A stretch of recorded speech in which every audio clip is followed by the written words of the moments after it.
Hey everyone! So today I'm going to be teaching you all how to make kombucha. For those that don't know, kombucha is a fermented tea drink. It is high in probiotics, it's extremely healthy for you, and it tastes great. The main component of making kombucha is SCOBY. So SCOBY is actually a bacteria culture that eats away at the sugars while the kombucha is sitting there for a 2-week period, and actually ferments the kombucha. So if you were to leave the SCOBY in there long enough, it actually would ferment and turn into alcohol. But for our cases, we're not going to do that. We're going to take it out after 2 weeks. So after it's been sitting in 2 weeks, then we can actually flavor the kombucha. Normally I flavor it with ginger, but I'm undecided this time what I'm going to do, so I guess we'll find out in 2 weeks. I might try something different, or I might keep it the same. We'll see. So let's get started. I'll go over the ingredients and we're good to go. Alright, so in order to make the kombucha, you do need a few ingredients and some equipment. So to start, you're going to need boiling water. So you're either going to want a kettle or a pot or something to boil the water in. You are going to want a fairly large jar. This is my kombucha jar. It actually says brew your bucha on it, but this one's about 4 liters. You don't want to go much bigger, much smaller if you're following the recipe that I'm doing, but obviously if you have a bigger jar or smaller jar, you could adjust the ingredients. The tea aspect of the kombucha is Ceylon tea, so we're going to need about 10 bags of this.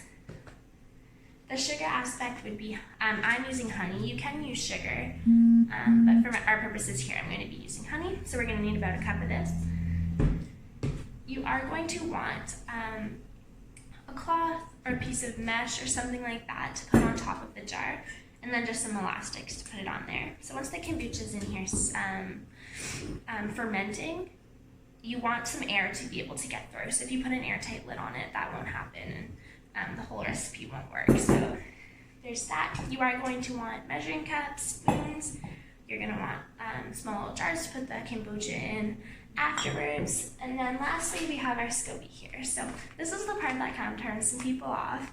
So this is the bacteria culture, and it's also sitting in a liquid. So this is the starter tea. So this is actually kombucha from last time around. So this just allows the SCOBY to be able to eat until you use it again. So yeah, so we'll take a look there. It's really gross, but this is the necessary part for the kombucha recipe. So let's get started. Alright, so the first step is to add the tea bags and the boiling water. So you're going to want 2 cups of boiling water. So pour that.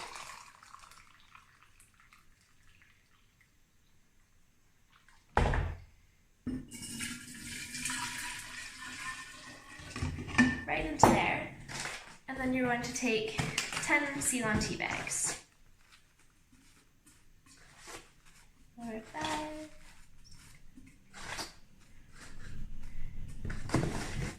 So now we're just going to let this sit for 10 minutes and come back to it. Okay, so now that the tea bags have been sitting in there for 10 minutes, we're just going to take them out.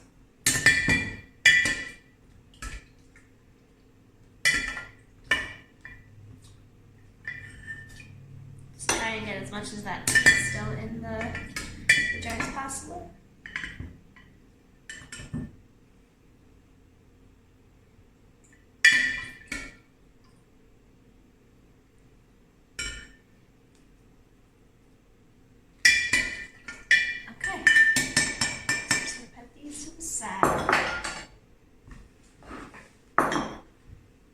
And now we are going to grab our honey. So you do want to add 1 cup of honey. I'm using creamed honey. Doesn't matter as long as it is dissolved at the end of the day. So I'm just going to fill up a measuring cup.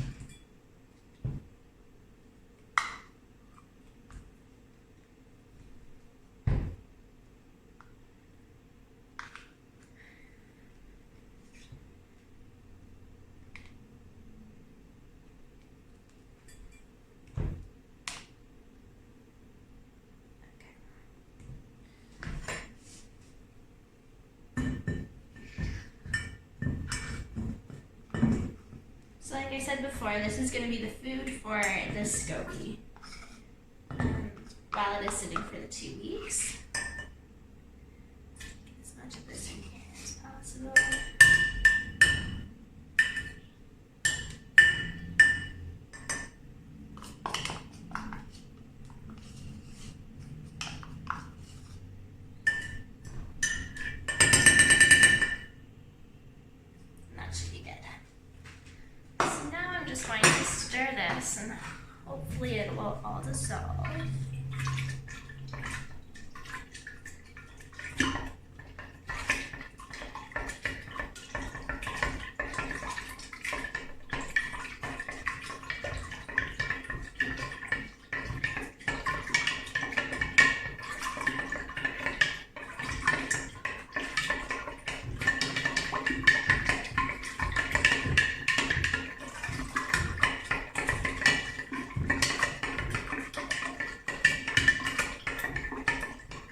going to bring this over to the sink and fill it up just to around here where the jar starts to curve with cold water.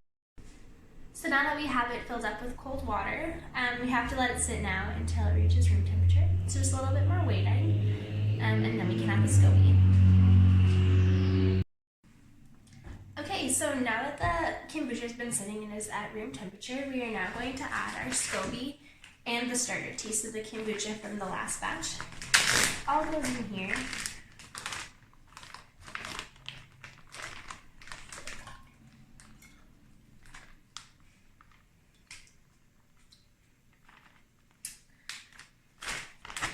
So the next time that we take a look at this, what you're going to find is the SCOBY normally sits at the top. Sometimes it's in the middle or at the bottom, but it's going to have all this new bacteria strands stringing off of it. It's kind of gross, but this is how it ferments, this is how it gets carbonated, and this is what makes it so healthy for us. So now that that's in there, we are going to add our cloth. Put the elastic band on, and now you want to store this in an area where there's no sunlight, and you want it to be undisturbed for the full 2 weeks. So you don't want to be moving it around, taking peeks, like keep it in the dark for 2 weeks, and then we'll come back. So this is what we look like now, and in 2 weeks we'll see what we got.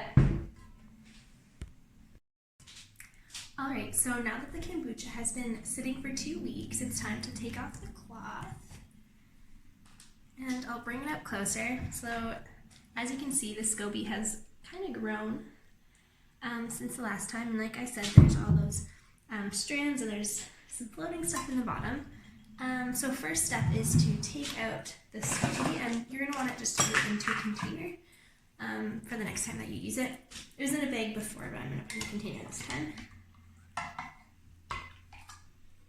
So what actually happened with this one is I grew a new SCOBY, so it didn't actually attach to the old one. Started growing a new one, which will tend to happen if you don't have a SCOBY. Actually, how you start making kombucha is you start with all the ingredients I did before, but you actually put in a bottle of like store-bought kombucha, and it still has little pieces of SCOBY in it, and then actually that starts to grow. So if you don't have your own SCOBY, that's one way of doing it. Just gonna try and get some of these big pieces. And like I said, this is the grossest part. Kind of turns some people away, but it's all part of it. Okay, so now that the SCOBY's in there, we're gonna have to add about 2 cups of this kombucha, just so this has something to eat while while it's sitting and not being used.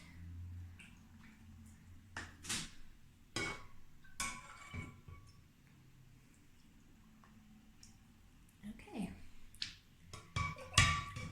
So now that the SCOBY is out of there, it's time to do the flavoring.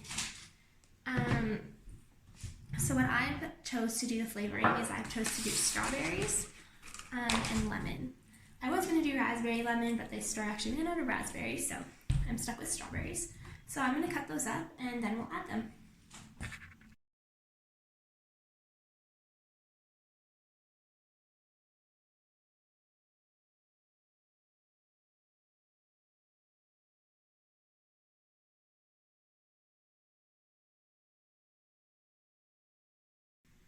Okay, so now that I juiced my lemon and I have my strawberries, we're going to add them to these tiny little jars.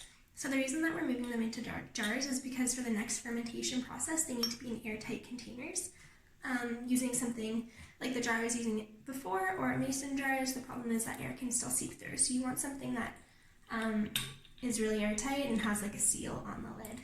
So I have 4 of these bottles, so I'm going to start by putting each of these into the bottles, and then I'll add the kombucha to the bottles as well.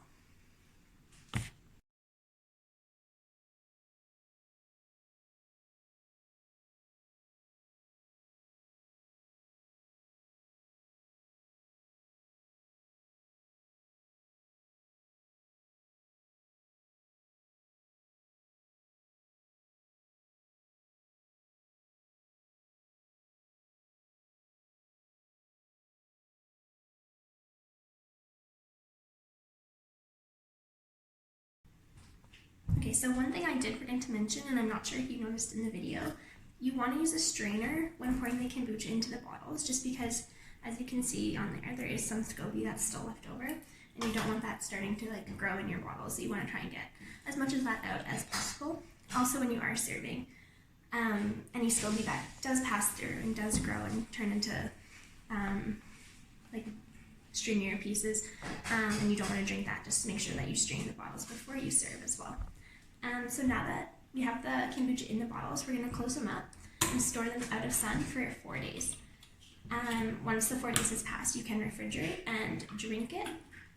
One thing to note though is that every day you do need to burp the bottles, because the carbonation will build up inside them and it actually could crack the glass. So every day just make sure that you just go through, burp the bottles, and then put them back into the dark.